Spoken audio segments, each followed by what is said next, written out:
गलद्दानगण्डं मिलद्भृङ्गखण्डं चलच्चारुशुण्डं जगत्त्राणशौण्डं लसद्दन्तकाण्डं विपद्भङ्गचण्डं शिवप्रेमपिण्डं भजे वक्रतुण्डम्।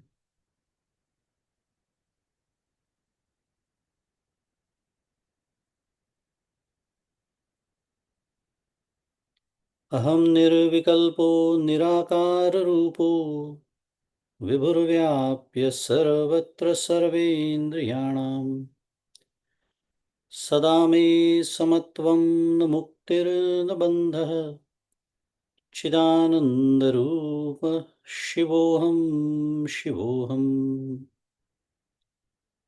चिदानन्दरूप शिवोऽहं शिवोऽहम्। गुरुर्ब्रह्मा गुरुर्विष्णुः गुरुर्देवो महेश्वरः गुरुः साक्षात् परब्रह्म तस्मै श्रीगुरवे नमः। ब्रह्मानन्दं परमसुखदं केवलं ज्ञानमूर्तिं द्वन्द्वातीतं गगनसदृशं तत्त्वमस्यादिलक्ष्यम् एकं नित्यं विमलमचलं सर्वधी साक्षिभूतं भावातीतं त्रिगुणरहितं सद्गुरुं तन्नमामि। श्री सद्गुरुनाथ महाराज की जय। जय जय रघुवीर समर्थ।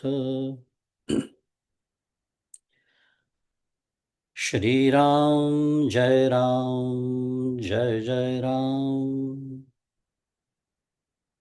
श्री राम जय राम जय जय राम। श्री राम जय राम जय जय राम। श्री राम जय राम जय जय राम।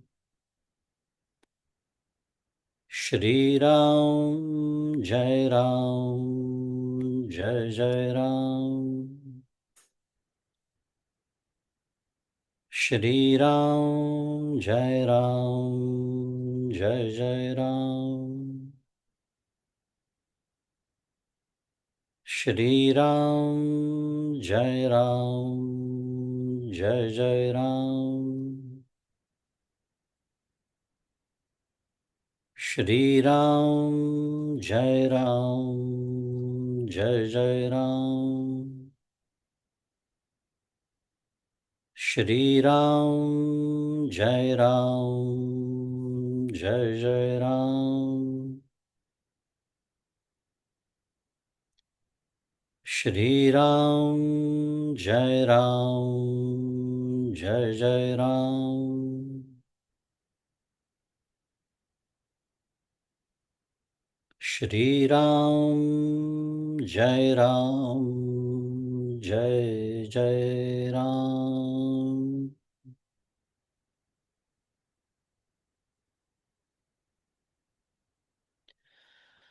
प्रभु श्री रामचंद्र भगवान की जय। श्री सद्गुरुनाथ महाराज की जय। जय जय रघुवीर समर्थ।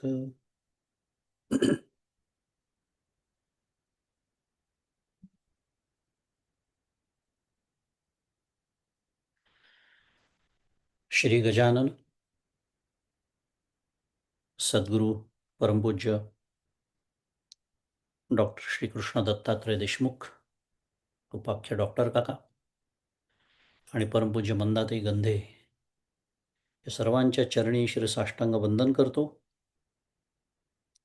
तुम्ही श्रोते जगदीश मूर्ती तेथे माझी व्युत्पत्ती किती बुद्धिहीन अल्पमती सलगी करीतो श्रीराम। तुम्हा सर्वांना सप्रेम अभिवादन।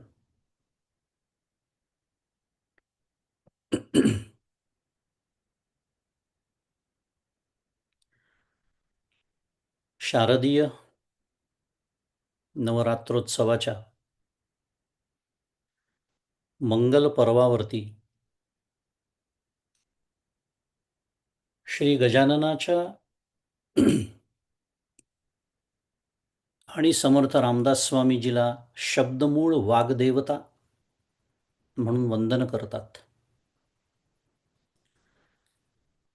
त्या शारदेच्या कृपेनी आणि त्या गजाननाच्या कृपेनी आपलं अथर्व शीर्ष नामक उपनिषदाचं चिंतन यथामती सुरू आहे. 6व्या मंत्राचा विचार सुरू आहे. मगाशी उल्लेख झाला की मागच्या सत्रामध्ये आपण त्वम शक्तित्रयात्मकः या उपमंत्राचा विचार केला, अभ्यास केला.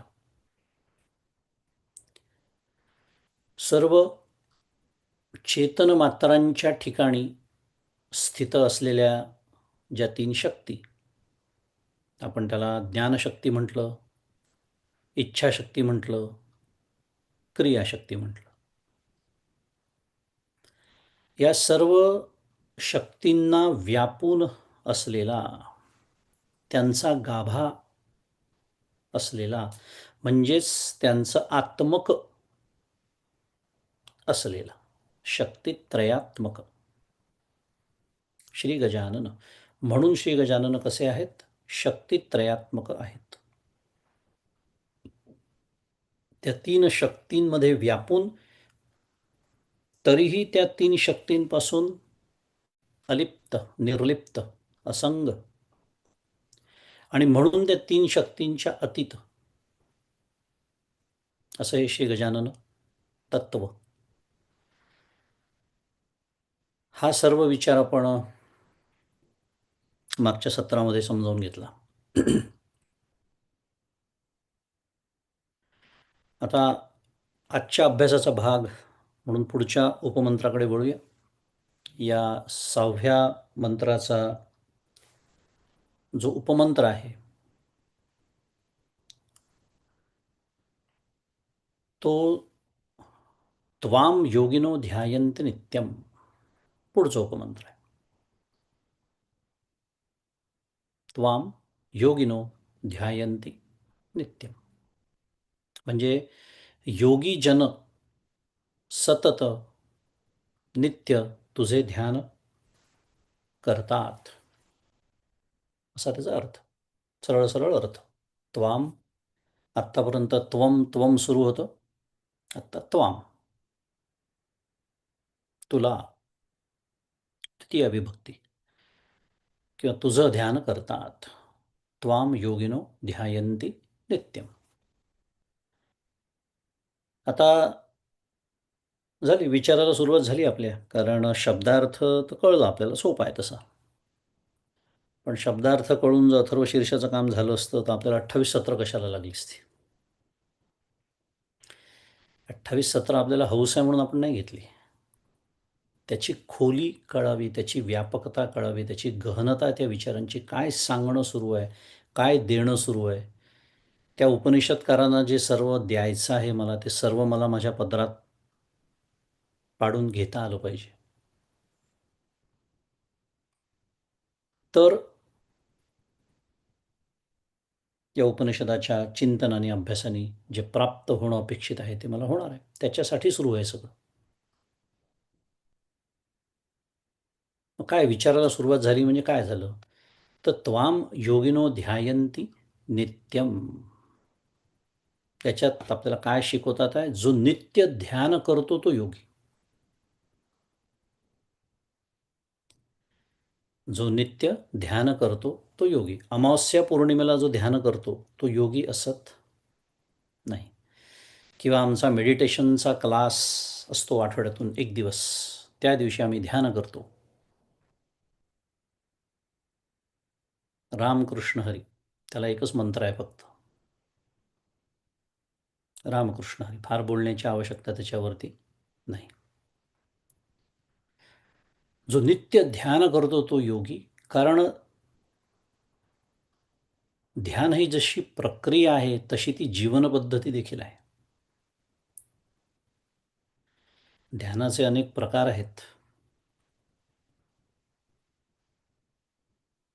आत्ता आपला तो विषय नाही आहे, पण आत्ता स्मरण झालं म्हणून उल्लेख करून टाकतो जाता जाता, की ध्यान आपण किती मर्यादित अर्थाने विचार करतो हे समजण्यासाठी दृग्दृश्य विवेक नावाचा अप्रतिम ग्रंथ आहे. त्याच्यामध्ये एक श्लोक येतो, की उपेक्ष नामरूपे द्वे सच्चिदानंद तत्परः समाधीं सर्वदा कुर्यात हृदय वा अथवा बहिः.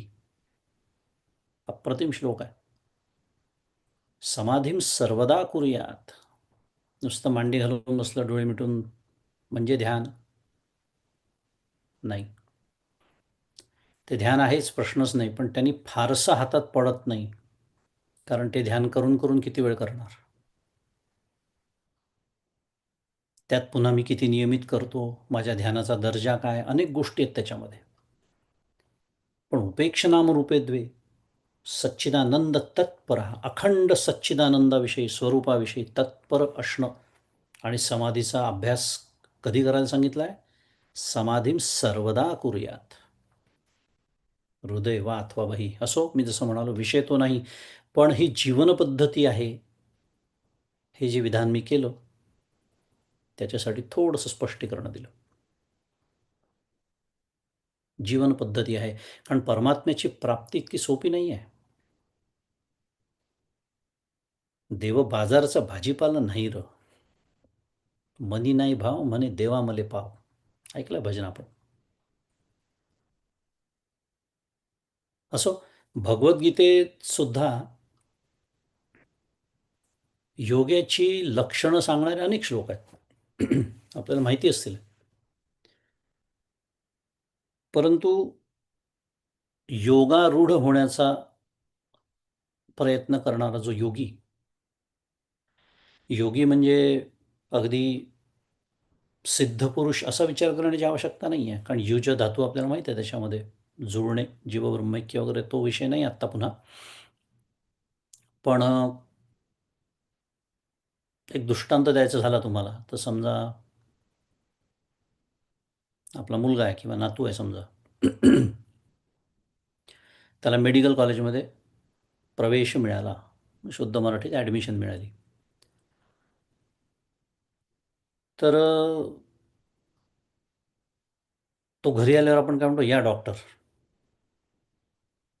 किंवा त्याचे मित्र त्याला डॉक्टर म्हणायला लागतात, घरातले डॉक्टर म्हणायला लागतात, परिचित. मग झाला का तो डॉक्टर? नाही. आत्ता तर कुठे फर्स्ट इयर,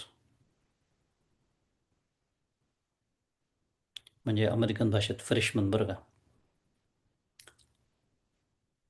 काही वर्ष जाऊ द्या मला इथली भाषा पाठ करायला. फ्रेशमन, सॉफ्टमोर, ज्युनियर, सिनियर, दरवेळेला ते इक्वेशन मांडावे लागायचे मला. हां, फर्स्ट इयर म्हणजे फ्रेशमन. जाऊ दे, विनोदाचा विषय. पण सोपी भाषा फर्स्ट इयर. अजून नुकताच प्रवेश घेतला आहे, 1 महिनाही नाही झाला. पण आपण जसं त्याला डॉक्टर, या डॉक्टर म्हणतो, म्हणजे काय, डॉक्टर होऊ घातलेला आहे, यथावकाश होणारच आहे डॉक्टर. तसं योगी, योगाभ्यास करणारा योगी. तर हा जो योगारूढ होण्याचा प्रयत्न करणारा जो आहे, ध्यानाभ्यास करणारा जो आहे, त्यांनी काय करावं याचा उपदेश भगवंत 6व्या अध्यायात करतात. आणि तो उपदेश करत असताना भगवंत म्हणतात, की योगी युंजीत सततम आत्मानं रहसी स्थितः एकाकी यतचित्तात्मा निराशीर परिग्रह. योगी युंजीत सतत, आपला काय म्हणूया, आपलं लक्ष त्या शब्दाकडे वेधायचं आहे फक्त. योगी युंजित सततम आत्मानं रहसी स्थितः, म्हणजे ध्यानाचा अभ्यास करणारा जो योगी आहे त्यांनी काय करायचं आहे, तर एकांत साधून एकाकी रहस्य स्थितः आपलं जे चित्त म्हणा, शरीर म्हणा, यांचा निग्रह करून निराशीर परिग्रह, म्हणजे आशारहित, परिग्रहरहित होऊन चित्ताला अखंड समाधीमध्ये स्थिर करावे. योगी युंजित सतत. काय सांगितलं भगवंतांनी? ध्यानाचा अभ्यास करणाऱ्या योगाने सतत अखंड अखंड अभ्यास करायचा. त्वाम योगिनो ध्यायन्ते नित्यमचा आपला विचार सुरू आहे. त्या नित्यम शब्दाचं महात्म्य आपण पाहतोय.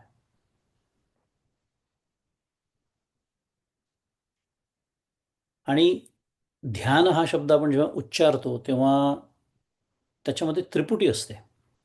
कारण नुसतं ध्यान असं मी म्हटलं, तुम्ही म्हणाल म्हणजे काय? कोण कोण ध्यान करताय? कशाचं ध्यान करताय? या प्रश्नांची उत्तर द्यावी लागतात की नाही? तेव्हा ध्यान हा शब्द सिद्ध होतो. त्रिपुटी आहे. त्यामुळे ध्यान जो करतो, ध्यान करणारा, त्याला ध्याता म्हणतात. ज्याचं ध्यान करावयाचं, तो विषय, तो पदार्थ, ती देवता इत्यादी इत्यादी, किंवा जे साध्य करावयाचं त्याला म्हणायचं ध्येय. ध्यानाचा विषय ध्येय. आणि हे करण्याची प्रक्रिया म्हणजे ध्यान. ध्याता, ध्येय, ध्यान, त्रिपुटी. जसं ज्ञाता, ज्ञेय, ज्ञान, त्रिपुटी, तसं ध्याता, ध्येय, ध्यान. आता या उपमंत्रामध्ये काय म्हटलंय? गणपतीला असं म्हटलंय की योगी तुझे ध्यान करतात. बरोबर? आपला विषय काय सुरू आहे? त्वाम योगिनो ध्यायन्ते नित्यम हा विषय सुरू आहे. गजाननाला उद्देशून म्हटलंय की योगी तुझे नित्य ध्यान करतात.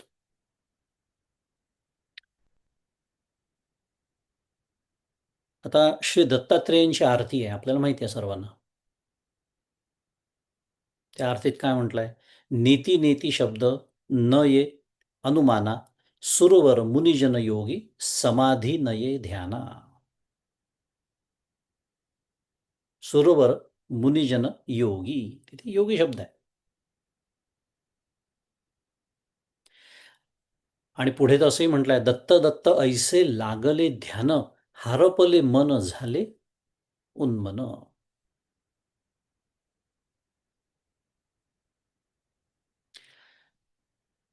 अचानक मी दत्ताची आरती का आणली?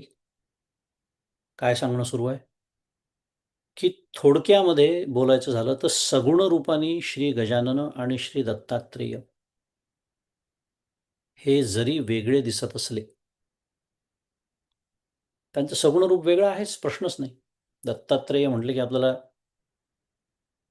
3 मुख लगेच आठवतात की नाही? ब्रह्मा, विष्णू, महेश. गजाननाचं रूप माहिती आहे सगळ्यांना. त्यामुळे गजाननाचं ध्यान करणारा उपासक, दत्तात्रेयांचं ध्यान करणारा उपासक, त्यांच्या ध्यानामध्ये आता ते सगुणाचं ध्यान करतायत का काय, हा विषय वेगळा आहे. पण ध्यानाचा प्रत्यक्ष विषय जरी असा वेगळा दिसत असला सगुण रूपाने, तरी त्या ध्यानाचा होणारा जो परिणाम आहे तो काय आहे? त्या अर्थीतच सांगितलं आहे, हारपले मन झाले उन्मन. पुढे मी तूपणाची झाली बोळवण. हा जो त्या ध्यानाचा होणारा परिणाम आहे तो एकच आहे. तो एकच आहे. म्हणजे सगुण रूपाचं ध्यान करता करता तो योगी जेव्हा समाधिस्थ होतो, तेव्हा काय होतं? तेव्हा मीतूपणाची झाली बोळवणं हे होतं, किंवा हारपले मन झाले उन्मन हे होतं. म्हणजे थोडक्यात काय सांगणं सुरू आहे की श्री गजानन आणि श्री दत्तात्रेय ब्रह्मरूपाने तेच आहेत. कारण तो जो ध्याता आहे तो जेव्हा ध्येय रूप होतो, तेव्हा जर एकच गोष्ट होत असेल, मग ते दत्तात्रेयांचं ध्यान असो, गजाननाचं असो, रामाचं असो, कृष्णाचं असो, शिवाचं असो, हे अखंड आपल्याला लक्षात ठेवायचं आहे. आपण बोलतोच आहे, की माझं जे आराध्य दैवत आहे ते ब्रह्मरूपच आहे. या निश्चयासह साधना, उपासना, ध्यान इत्यादी करायचं असतं. आणि मग एकनाथ महाराज म्हणतात तसं मीतूपणाची झाली बोळवणं असं जेव्हा होतं, तेव्हा काय होतं? तेव्हा आत्ताच्या भाषेत बोलायचं तर त्वमचं अहं होतं. मग त्वम अवस्थात्रयातीता, त्वम गुणत्रयातीता, त्वम कालत्रयातीता नाही. अहम अवस्थात्रयातीता, अहम देहत्रयातीता, अहम कालत्रयातीता असं होतं. तेव्हा तो जो आत्ताच्या भाषेत पुन्हा बोलायचं झालं, तर तो जो ध्यान करणारा योगी किंवा ध्याता ध्यानाच्या माध्यमातून ध्येयाशी एकरूप झाला, असं म्हणतात. ध्यानाची प्रक्रिया परिपक्व होऊन त्याचं समाधीमध्ये, विशेषतः निर्विकल्प समाधीमध्ये परिणती झाली. मीतूपणाची बोळवण झाली. मन उन्मन झालं. अनेक पद्धतीने त्याचं वर्णन करता येतं. हा आहे त्वाम योगिनो ध्यायन्ति नित्यम. याचा काय म्हणूया, एक लक्ष्यार्थ म्हणूया, व्यापक अर्थ म्हणूया. आणि आपल्याला त्यातनं काय शिकायचं आहे? पुन्हा शुद्ध मराठीत की टेक अवे, ध्यायन्ति नित्यम, नित्य ध्यान. पुन्हा गणपतीचे फक्त 5 दिवस आणि 10 दिवसच गणपतीचं स्मरण, म्हणजे मी गणपतीचा उपासक आहे असं गृहीत धरून बोलतोय. जे कुठलं आपलं आराध्य दैवत असेल, नित्यध्यान. मगाशीच आपण विचार केला, की समाधी सर्वदा कुर्यात. असो, त्याच्या पुढचा जो उपमंत्र आहे, त्या उपमंत्रामध्ये ध्यान करणाऱ्यांनी, ध्यान करणारा योगी आहे म्हणूया, उपासक आहे म्हणूया, त्यांनी त्याच्या व्यापक स्वरूपाचं कसं चिंतन करावं, गजाननाच्या व्यापक स्वरूपाचं चिंतन कसं करावं, किंवा त्या श्री गजाननाच्या भक्तांनी त्या गजाननाला कोणकोणत्या स्वरूपात पाहावं, ह्याचं प्रतिपादन पुढच्या उपमंत्रात आहे. पुढचा उपमंत्र माहिती आहे आपल्याला. त्वं ब्रह्मा त्वं विष्णुस्त्वं रुद्रस्त्वं इंद्रस्त्वं अग्निस्त्वं वायुस्त्वं सूर्यस्त्वं चंद्रमास्त्वं ब्रह्मभूर्भुवस्वरोम.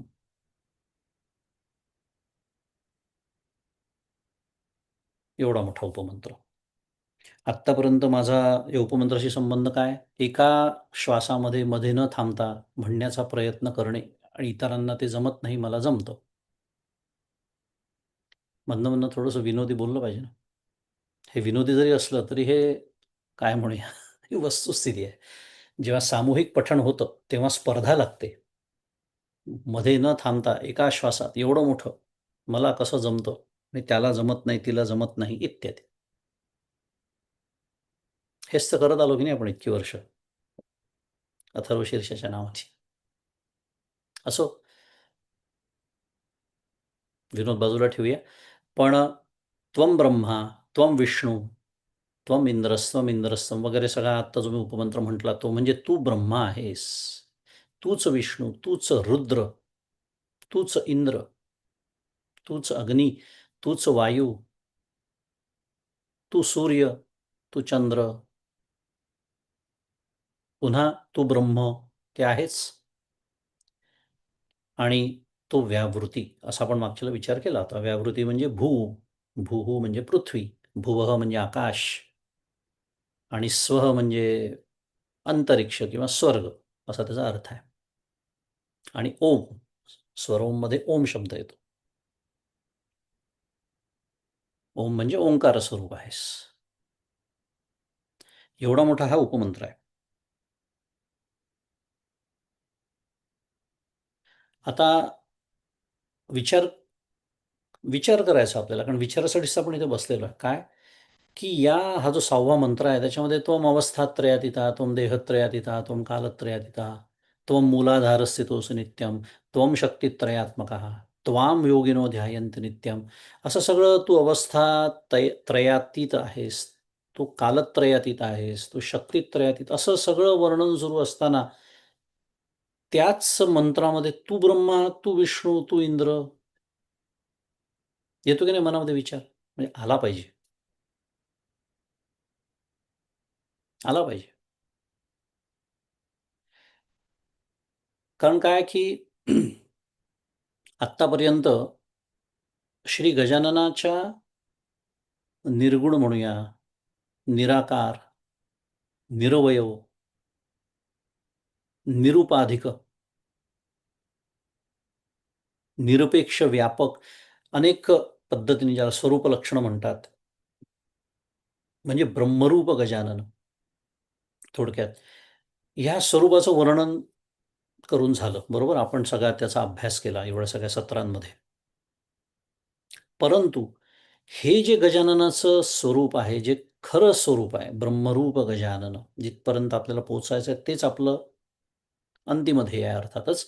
पण त्या स्वरूपाला थेट जाऊन झोंबण्याची क्षमता असलेले अधिकारी जे असतात, ते अत्यंत विरळे असतात. मनुष्याणां सहस्रेषु कश्चित् यतति सिद्धये.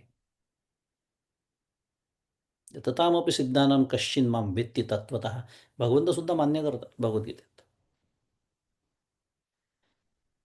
हा अधिकाराचा प्रश्न आहे. आणि मार्ग जो असतो, मार्ग जो ठरतो, तो अधिकाराप्रमाणे ठरतो. भगवंताची प्राप्ती करण्याचा अधिकार सगळ्यांनाच आहे, करून घेण्याचा प्रश्नच नाही आहे. पण कोणत्या मार्गाने आपण जावं हे आपल्या अधिकारावरती ठरलेलं असतं. कारण नाही तर दुसऱ्या मार्गाने आपण जाऊ शकत नाही, अयशस्वी ठरतो.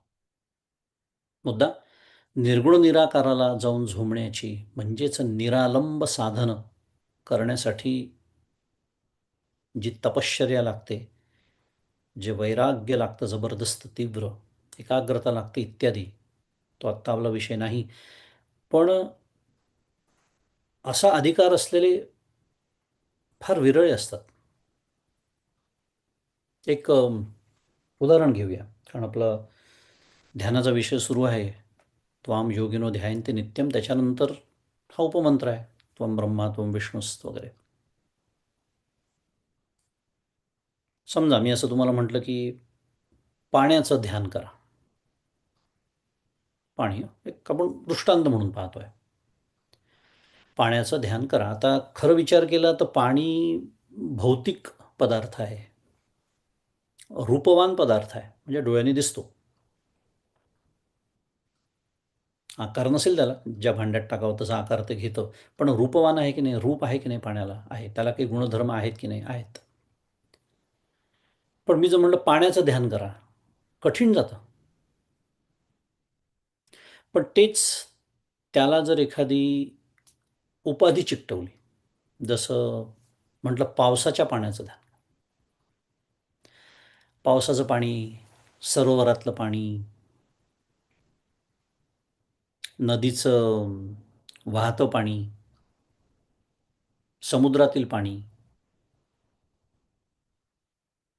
असं जर म्हटलं तर त्या पाण्याला म्हणजे थोडक्यामध्ये सापेक्षता दिली, रिलेटिव्ह टू समथिंग. पाणी पाणीच आहे, बरोबर? पण त्याला सापेक्षता दिली, नदीची, सरोवराची, विहिरीची, नळाची, काय जे काय असेल ते. मग अशी दिली की त्याची कल्पना करायला किंवा त्याचं चिंतन करायला, त्याचं ध्यान करायला तुलनेने सोपं जातं, बरोबर? नदीतल्या पाण्याचं ध्यान करा, सोपं झालं आता एकदम. कुठेतरी पाहिलेली असते नदी, ते वाहणारं पाणी, म्हणजे त्याला जी एक सापेक्षता आली, त्या नदीचे दोन किनारे, त्या किनाऱ्यावर असलेली कदाचित झाडं असतील, ते पाणी वाहत आहे, त्या पाण्यामध्ये काय काय दिसतंय, मासे आहेत. आणि मग हळूहळू, म्हणजे अशा बाह्य गोष्टींचा आधार घेत हळूहळू आपण पाण्याकडे जाऊ शकतो. मला वाटतं हा दृष्टांत चांगला आहे समजण्याच्या दृष्टीने. आता जिथे पाण्यासारख्या भौतिक पदार्थाची ही अवस्था आहे, ज्याचं ध्यान करायला सांगितलं किंवा आपण प्रयत्न केला, तर आपली जी अवस्था होते भौतिक, की जो इंद्रिय गोचर आहे, डोळ्याने दिसतो, अनुभवाचा विषय, कल्पना करा, जे निर्गुण आहे, निराकार आहे, इंद्रिय गोचर नाही, जे बुद्धिमनाच्या पलीकडचं आहे, नव्हे. ती पुन्हा गंमतच आहे. मी ज्याचं ध्यान करतो तोच मी आहे. अजून काही ऐकायचं राहिलंय? किती कठीण असेल, किती कठीण असेल. म्हणून तर त्याची तयारी, पूर्वतयारी जी असते की नाही, ती खूप असते, ज्याच्याबद्दल सहसा बोलल्या जात नाही. कारण ते बोलणाऱ्यालाही परवडत नाही, म्हणजे सांगणाऱ्याला, ऐकणाऱ्यालाही परवडत नाही. म्हणून ध्यानाला फक्त मेडिटेशन म्हटलं की ते सोपं नसतं होत. अधिकार कमवावा लागतो. आपला मुद्दा काय सुरू आहे की का म्हणून हा जो उपमंत्र आहे त्याच्यामध्ये अचानक असं वर्णनाची जे त्वम ब्रह्मा त्वम विष्णू ही जी सुरुवात झाली, काय कारण आहे त्याचं, ते आपण बघतोय, तो विचार करतोय आपण. कारण अथर्वशीर्षाच्या पहिल्या श्लोकातच त्वमेव सर्वम खल्विदम ब्रह्मासी झालं की नाही आपला विचार करून? झालं. सर्वम खलु इदम ब्रह्म, श्रुती आहे. त्वमेव सर्वम खल्विदम ब्रह्मासी असं मी गजाननाला एकदा म्हटल्यानंतर सर्वम खलु इदम ब्रह्म, सर्व ब्रह्मरूपच आहे असं म्हटल्यानंतर पुन्हा वेगळं सांगण्याची आवश्यकता काय आहे? हा विषय सुरू आहे आपला. त्वम ब्रह्मा त्वम विष्णूस त्वम इंद्रस त्वम अग्निस, हे पुन्हा सांगण्याची आवश्यकता काय? हे तर पहिल्या मंत्रातच सांगून झालं की त्वमेव सर्वम खल्विदम ब्रह्मासी. पण हे जे हा जो सिद्धांत आहे की सर्वम खलु इदम ब्रह्म, हा सिद्धांत आहे, तो सिद्धांत साधनेच्या पातळीवर उतरवावा लागतो. कारण नाही तर हे नुसतं बोलणं झालं, एक वाक्य झालं. मी तुम्हाला सांगायचं, तुम्ही मला सांगायचं, फरक काय पडला त्यांनी? मी जसं माझे सद्गुरू नेहमी म्हणतात, डॉक्टर काका, अभ्यास करताना हे एक विसरून जातो आपण कधी कधी. कारण we look at it as an intellectual exercise. कारण वेदांतात ताकद आहेच ती बुद्धीचा रग जिरवण्याची. It is not only an intellectual exercise, हे समजत नाही अनेकांना. आणि मग एक भ्रम निर्माण होतो की वाचलेलं किंवा ऐकलेलं मला समजलं म्हणजे जणू काही माझं कामच झालं. तो त्याचा एक भाग आहेच, परोक्ष ज्ञानाचं महात्म्य आहेच. पण समजलं बुद्धीला म्हणजे काम नाही झालं. अनुभवाच्या पातळीचं काय? अनुभवावर कुठे उतरलं आहे ते अनुभवाच्या पातळीवर? मग ते जे सिद्धांत आहेत उपनिषदाचे, अथर्वशीर्ष नावाच्या उपनिषदाचे, त्वमेव सर्व खल्विदम ब्रह्माचे सिद्धांत आहे. मग तो साधनेच्या पातळीवर कसा उतरवायचा? मग त्याच्यासाठी इंद्रिय गोचर, कारण आपण सगळेजण काय आहोत शेवटी, शुद्ध मराठीत एंड ऑफ द डे, देहधारी आहोत. आपल्या सर्वांना देहप्राप्ती आहे आणि आपल्याला देहाच्या पातळीवरच्या ज्या गोष्टी आहेत त्या लवकर समजतात, लवकर आकलनात येतात, तुलनेने सोप्या असतात. सिद्धांत कळला, आपण ज्याला नॉर्थ स्टार म्हणतो, तो कळला. पण how to reach the north star, ते इंद्रियगोचर अशा काय म्हणूया प्रतीकांपासून सुरुवात करावी लागते, जे आपल्याला समजू शकतं, आपल्याला जे डोळ्यांनी दिसतं आहे म्हणूया आपण, त्याचा विचार करू शकतो म्हणूया साध्या भाषेमध्ये. अशा गोष्टींपासून, अशा प्रतीकांपासून, अशा पदार्थांपासून सुरुवात करावी लागते. आता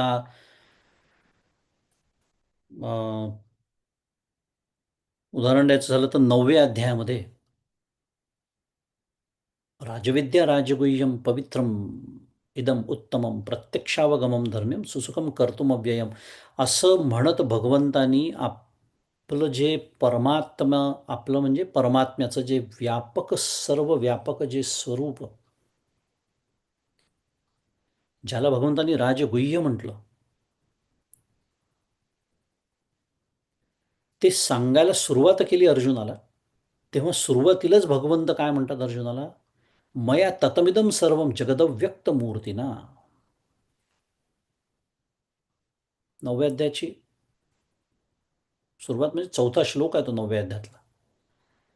पहिले 3 श्लोक झाल्यानंतर जेव्हा आपल्या पारमार्थिक आपलं जे स्वरूप आहे,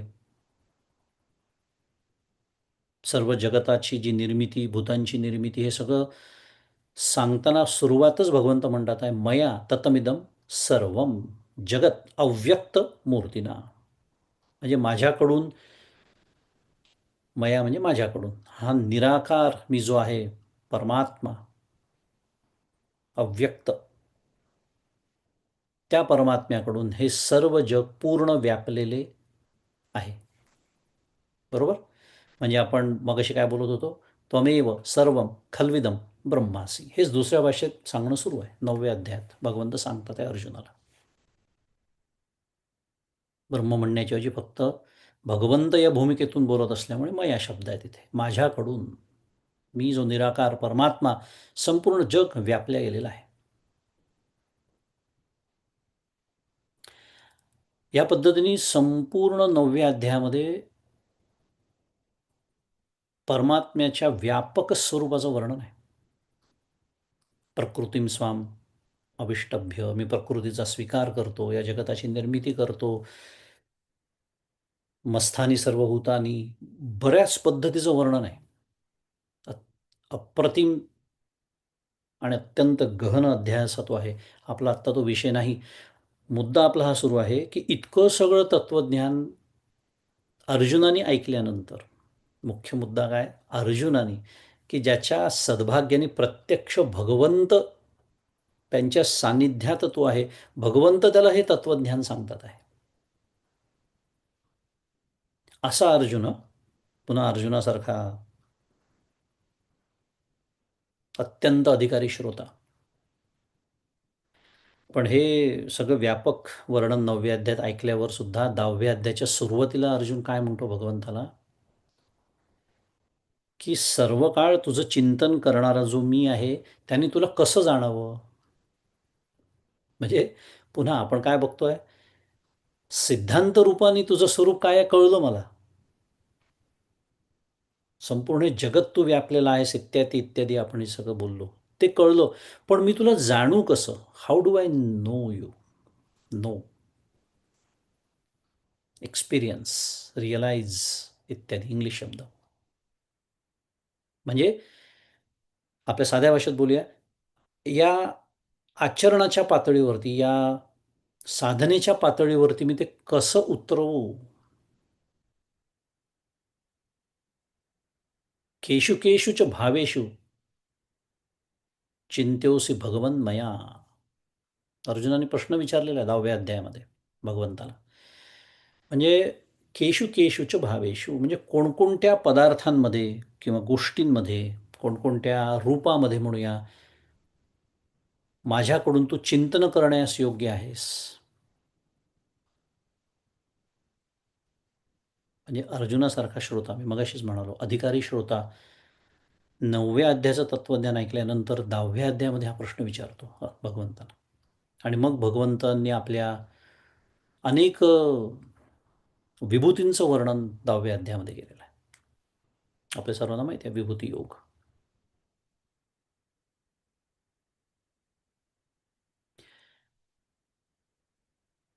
आणि जिथे भगवंतांचं अस्तित्व विशेषत्वाने भावता येतं, पाहता येतं, जाणवतं, त्याला म्हणायचं विभूती. त्याला म्हणायचं विभूती. कारण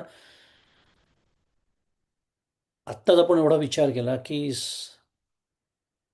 त्वमेव सर्वम खल्विदम ब्रह्मासी म्हटल्यानंतर सर्वत्र जर तोच व्यापक आहे, तर काही विशिष्ट विभूती सांगण्याची आवश्यकता काय आहे. बरोबर. Technically speaking this question is right, पण practically speaking we need it. हे माझं सामर्थ्य आहे की मला नाही बघता येत सर्वत्र. म्हणून मग जिथे विशेषत्वानी ती भावना करता येते त्याला विभूती म्हणायचं. आता एक पुन्हा दृष्टांत द्यायचा झाला तर सर्वच त्याने व्यापलाय म्हटल्यानंतर सर्वच प्राण्यांच्या हृदयामध्ये भगवंताचा वास आहे की नाही? आहे. पण आम्हाला गायीतला देव बघणं सोपं आहे डुकरातला देव बघण्यापेक्षा. आहे की नाही सांगा? किंवा कुत्र्यातला देव बघण्यापेक्षा. गायीतला देव पटकन कळतो आम्हाला. लगेच गाय दिसली आम्हाला नमस्कार सुद्धा करायला काही वाटत नाही. मग प्रश्न विचारू शकतो की नाही आपण? का हो त्या डुकराला नाही नमस्कार केला तुम्ही? त्याच्या तर हृदयात तोच भगवंत आहे ना? हो आहे ना. पण नमस्कार हा भावातून होतो.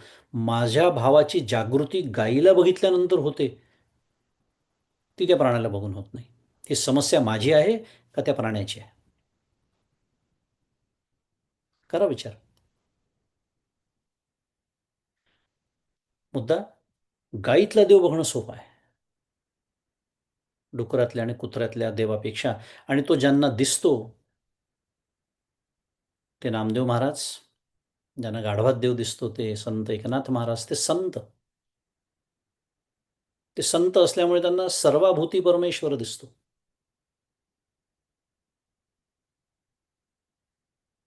पण माझ्यासारख्याला म्हणजे आपल्यासारख्याला सामान्य व्यक्तीला काहीतरी असं भव्य दिव्य काही असेल तर मग तिथे पाहणं सोपं जातं.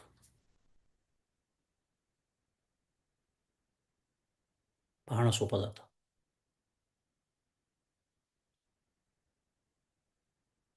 ते हिरण्यकश्यपूने विचारला होता ना प्रश्न, आहे का या खांबामध्ये? मारली लाथ. माहिती आहे आपल्याला काय झालं. कथा सगळ्यांनाच माहिती आहे.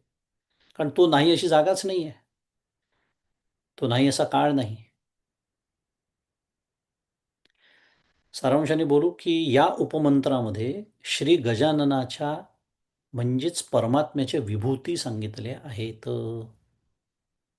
म्हणून त्वं ब्रह्मा त्वं विष्णू रुद्र इंद्र अग्निस. पण याचा संबंध त्वाम योगिनो ध्यायन्ति नित्यम. अर्जुनाने प्रश्न जसा विचारला, केशु केशु च भावेषु.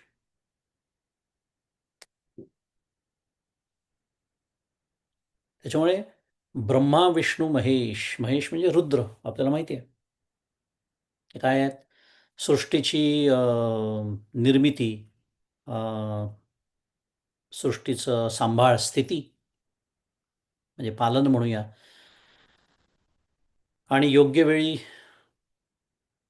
वेळ झाली की संहार करणाऱ्या या 3 देवता आपल्याला माहिती आहेत, ब्रह्मा, विष्णू, महेश. त्याच्यातही आता पुन्हा विषय वेगळा आहे, पण देव एकच आहे. भूमिका बदलली की नाव बदलतंय फक्त. निर्मितीच्या वेळेला त्यालाच ब्रह्मदेव म्हणतात. स्थिती सांभाळतो तेव्हा त्यालाच विष्णू म्हणतात आणि संहार करतो तेव्हा त्यालाच महेश म्हणतात.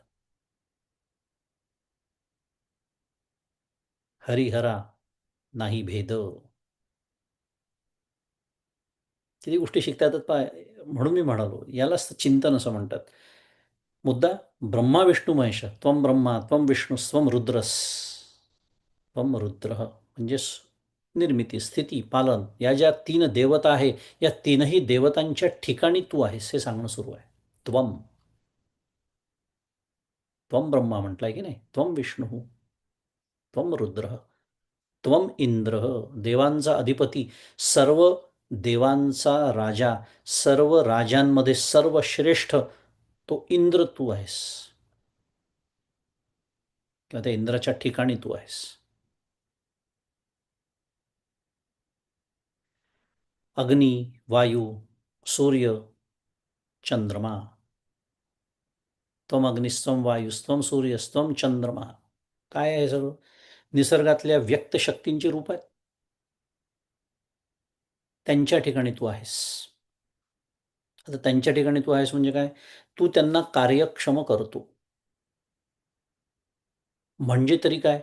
आपण साधनेच्या पातळीवर हे उतरवतोय. अरे, जेव्हा सूर्य बघितला ना, तर सूर्यनारायणाचं स्मरण व्हावं. वायूचा स्पर्शाची जाणीव झाली, भगवंताचं स्मरण व्हावं. अग्नीचं दर्शन झालं, मग तो अग्नी यज्ञकुंडातलाच असला पाहिजे असं काही जरुरी नाही आहे. गजाननाचं स्मरण व्हावं. का? कारण त्याच्या ठिकाणी तो स्थित आहे. त्यांना तोच कार्यक्षम करतो आहे. कसं करतोय? अरे, अग्नीनी उष्ण असावं, म्हणजे अग्नीनी भाजावं. हा अग्नीचा स्वभाव आहे की नाही? विचार करा. माझं लक्ष नाही. मला माहिती नाही पातेलं गरम आहे. हात लावला. मला माहिती नाही म्हणून मला ते थंड लागणार आहे का हाताला? नाही. ते चटका देणारच आहे. मी ते जाणीवपूर्वक उचललेलं असेल किंवा नकळत उचललेलं असेल, चटका देणं, भाजणं हा अग्नीचा स्वभाव आहे. हे विवेक चूडामणीतला मधला छान विषय आहे. हे क्रियमाण नाहीये त्याचं, हा त्याचा स्वभाव आहे. म्हणजे जो भाजतो त्यालाच अग्नी म्हणतात. जो वाहतो त्यालाच वायू म्हणतात. जो सृष्टीचक्र चालवतो त्याला सूर्य म्हणतात. ते त्यांचे स्वभाव आहेत. चंद्रानी शीतल प्रकाश द्यावा. त्याच्या कला असाव्या. म्हणजे माणसाला कालगणनेसाठी त्याचा उपयोग आहे, उपलब्ध करून देतो तो आपल्याला. त्याला प्रतिपदेपासून अमावास्या, पौर्णिमा माहिती आहे आपल्याला. म्हणून तर चंद्राचा उपयोग कालगणनेसाठी आहे. कारण सूर्य रोजच उगवतो. पण चंद्राचं कसं मोजता येतं, कारण कला वाढत जातात किंवा कमी-कमी होत जातात. त्यांनी वनस्पतींना रस पुरवावा. समुद्राला भरती ओहोटी त्यांनी आणावी. त्याच्या गुरुत्वाकर्षण शक्तीमुळे. मुद्दा एवढाच आहे, की हे जे सर्व आहेत, वायू आहे. त्या वायूनी सूत्ररूपाने ब्रह्मांडाचं आणि त्याला सूत्रवायू म्हणतात आणि अध्यात्मवायू जो आहे त्यांनी पिंडाचं व्यापार प्राणरूपाने व्यवस्थित चालवावे, व्यवस्थित पार पाडावे. हे सगळं काय आहे? हे त्यांचे जे स्वभाव आहेत, तेच त्यांचे जे स्वभाव आहे. पुन्हा भगवद्गीता येते की नाही आपल्या किती कामाला बघा. मागच्या झालं बहुतेक आपण बोललो होतो. रसोहमप्सु कौंतेय प्रभास्मी शशिसूर्ययोः म्हणतात आहे भगवंत. त्या पाण्याचं जे रसत्व आहे ना, ते अर्जुना अरे मी आहे. प्रभा सूर्यचंद्राची कोण आहे? मी आहे. म्हणजे त्यांचे जे जे स्वभाव आहे, ते स्वभाव त्यांना सोडता येत नाही, हा मुद्दा सुरू आहे. सोडता येत नाही, कारण त्यांची मर्यादा त्यांना ओलांडता येत नाही. अग्नीला जे काम दिलंय ते त्याला करावंच लागतं. वायूला जे दिलंय ते त्याला काम करावंच लागतं. ती मर्यादा त्यांना ओलांडता येत नाही, कारण त्यांच्यामध्ये कोण आहे? गजानन व्याप्त आहे.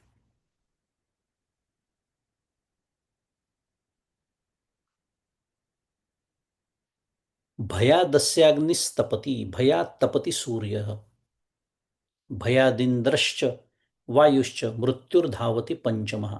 कठोपनिषद. थोडंसं काव्यात्मक वर्णन केलं आहे तिथे. भयाद भयादस्याग्निस्तपती म्हणजे काय? त्या परमात्म्याच्या भयानी अग्नी तापतो. भयात तपती सूर्य. सूर्यही प्रकाश देतो, तापतो. आणि त्याच्याच भयानी इंद्र, वायू, भयांदिंद्रश्च वायुश्च. इंद्र, वायू आणि पाचवा कोण? मृत्यू. धावतो म्हटलाय. धावतो म्हणजे काय? आपापलं ते कार्य करतात. आता हे काव्यात्मक वर्णन आहे. त्याच्या भयानी म्हणजे काय? त्याच्या भयानी असा अर्थ आहे, की त्याच्या आज्ञेनी ते काम करतात. हे झालं साधी भाषा. त्याच्या आज्ञेनी सूर्य तापतो, त्याच्या आज्ञेनी चंद्र हे करतो, त्याच्या आज्ञेनी वायू तसं करतो, त्याच्या आज्ञेनी इंद्र, अग्नी हे जी सगळी यादी आहे आपल्यासमोर, ब्रह्मा, विष्णू, महेश. का बरं? कारण श्री गजानन या जगताचे काय आहेत? प्रभू आहेत, स्वामी आहेत. गतिर्भरता प्रभुस्साक्षी निवास शरणम सुहृत 9वा अध्याय पुन्हा. प्रभू, प्रभू या शब्दाचं हा अर्थ आहे बरं का. जे सर्व करतो त्यालाच फक्त प्रभू म्हणतात, म्हणून प्रभू एकच. हे प्रभू शब्दाची व्याप्ती आहे, त्याचा हा अर्थ आहे. व्युत्पत्ती आहे. हा या त्वं ब्रह्मा त्वं विष्णुस्त्वं रुद्रस्त्वं इंद्रस्त्वं अग्निस्त्वं वायू त्वं सूर्यस्त्वं चंद्रमा आणि मग पुढे त्वं ब्रह्मभूर्भुवस्वरू. पण ह्या सर्वाचा अर्थ हा आहे की या ज्या सर्व आपण जे मगाशी बघितलं की या गजाननाच्या विभूती आहेत. ब्रह्मरूप गजाननाच्या ईश्वर रूप ब्रह्मरूप म्हणण्यापेक्षा ईश्वर रूप गजाननाच्या या विभूती आहेत. परमात्म्याच्या या विभूती आहेत आणि त्यांच्या ठिकाणी तो स्थित आहे म्हणजे त्याच्या आज्ञेमध्ये ते काम करत आहेत. कारण त्यांची निर्मिती त्यांनी केलेली आहे आणि त्यांच्यात प्रवेश त्याचा आहे आणि प्रवेश करून त्यांचं प्रशासन तो करतो आहे. म्हणूनच त्याला प्रभू असं म्हणतात.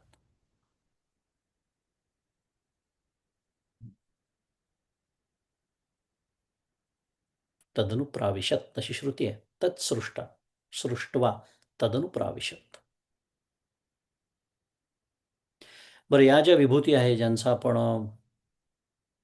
समष्टीच्या पातळीवर बोलतो आहोत, तर व्यष्टीच्या पातळीवर सुद्धा त्याच्या अभिव्यक्ती आहेत.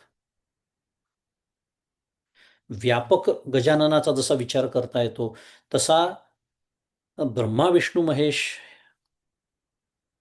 देवता तर आहेतच, पण आपण आपला जर विचार केला, व्यष्टी म्हणजे पिंड किंवा जीव, या दृष्टीने जर विचार केला तर आपल्या जीवाला सुद्धा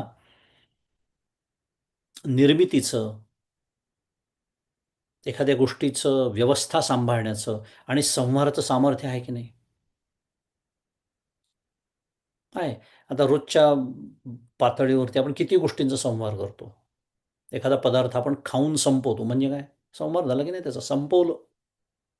लाडू संपवले, चिवडा संपवला, फेकला, नष्ट केला, संहार.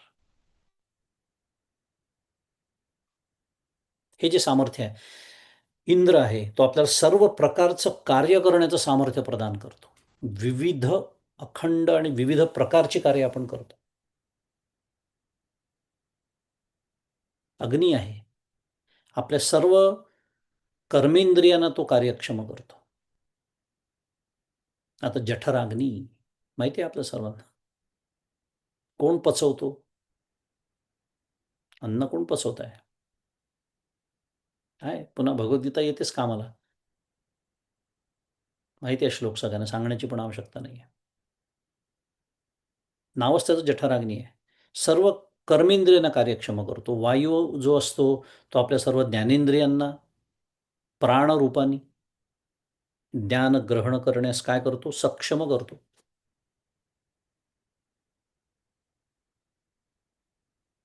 सूर्य आहे. सूर्य आपल्या बुद्धीला सामर्थ्य संपन्न करतो. म्हणून सूर्याची उपासना, गायत्रीची उपासना सांगितलं की नाही आपल्याकडे? सामर्थ्य, ओज, तेज म्हणजे काय? बुद्धीचं तेज, सूर्य.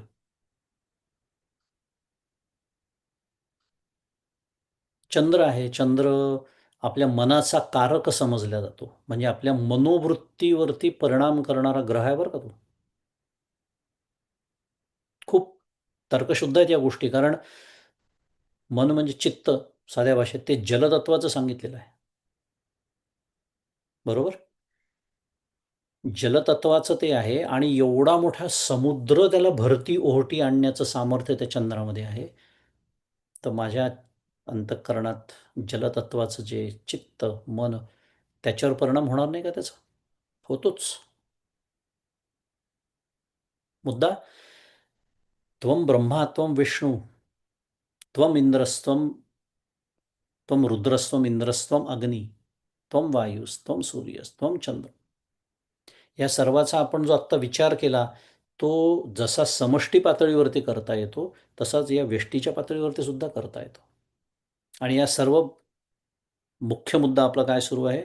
या सर्व श्री गजाननाच्या विभूती आहेत. त्याच्यामध्ये तो व्याप्त आहे. त्याच्या आज्ञेनुसार हे सर्व जगातील पदार्थ पदार्थ म्हणूया आपण त्यांना, जड अचेतन असल्यामुळे आपापलं कार्य करतात. आपापले स्वभाव, गुणधर्म त्यांना सोडता येत नाही. त्याच्या धाकानी, त्याच्या आज्ञेनी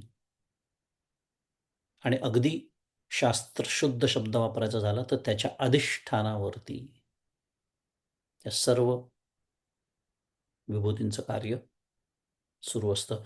हा त्या उपमंत्राचा अर्थ आहे. ह्याच्यासाठी तो उपमंत्र तिथे आलेला आहे, की ध्यान करण्यासाठी आता ध्यान करणं सोपं झालं मला. कारण आता थोडं माझ्या अनुभव कक्षेतल्या या गोष्टी आहेत. आणि वैदिक काळात जर विचार केला, तर वैदिक काळामध्ये ह्याच देवता होत्या. अग्नीची उपासना, सूर्याची उपासना आपल्या सगळ्यांना माहिती आहे. असो, या उपमंत्राचा शेवटचं म्हणूया चरण, की त्वम ब्रह्म आणि ब्रह्मभूर्भुवस्वरम. हे जे आहे ब्रह्म, भूः, भुवः, स्वः आणि ओम याचा विचार पुढच्या सत्रात करू. कारण आपली वेळ संपलेली आहे आणि त्यालाही पुरेसा वेळ द्यावा लागणार आहे आपल्याला. तर तो विचार पुढच्या सत्रात करूया.